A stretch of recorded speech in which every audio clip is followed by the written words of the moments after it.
ఫిబ్రవరి 17 మనకు ఎంత ముఖ్యమో నవంబర్ 29 కూడా చరిత్ర పుటల్లో అంతే ముఖ్యమైన దినం. ఆనాడు కేసీఆర్ గారు ఇంకా లాభం లేదు, కేసీఆర్ చచ్చుడో తెలంగాణ వచ్చుడో, అయితే తెలంగాణ జైత్రయాత్ర లేదంటే నా శవయాత్ర అని చెప్పి ఆమరణ నిరాహార దీక్ష కూర్చున్నటువంటి నాయకుడు మనం చూసాం. గాంధీజీ గారి సత్యాగ్రహం చూసాం, పొట్టి శ్రీరాములు గారి ఆమరణ దీక్ష చూసాం.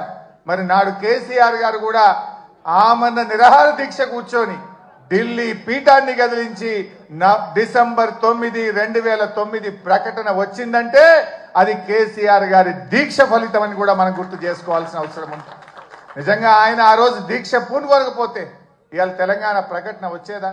ఎవడెవడో ఏదో మాట్లాడుతున్నాడు. ఆ రోజు చిదంబరం గారు నాకు బాగా గుర్తు, కేటీఆర్ గారు, మా మధుసూనాచారి గారు, జయశంకర్ గారు అందరం కూడా అక్కడే ఉండేవాళ్ళం. చిదంబరం గారు ఫోన్ చేసి ఢిల్లీ నుంచి కేసీఆర్ గారు దీక్ష విరమించండి, మేము తెలంగాణ ప్రక్రియ ప్రారంభిస్తామన్నారు. మీ మాటలకు మేము మోసపోం.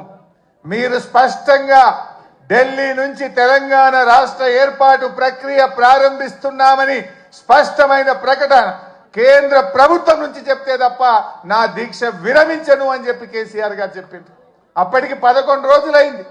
మనిషి ఆ మంచం మీద నుంచి ఒక్కొక్కసారి వణుకుతో దాదాపు ½ ఫీట్ ఎగురుతా ఉండే బాడీ, తన కంట్రోల్లో తాను లేదు. కానీ ఆ పట్టుదల మాత్రం సడలేదు. మా కళ్ళల్లో నీళ్లు తిరుగుతున్నాయి, ఎంతో బాధపడ్డాం.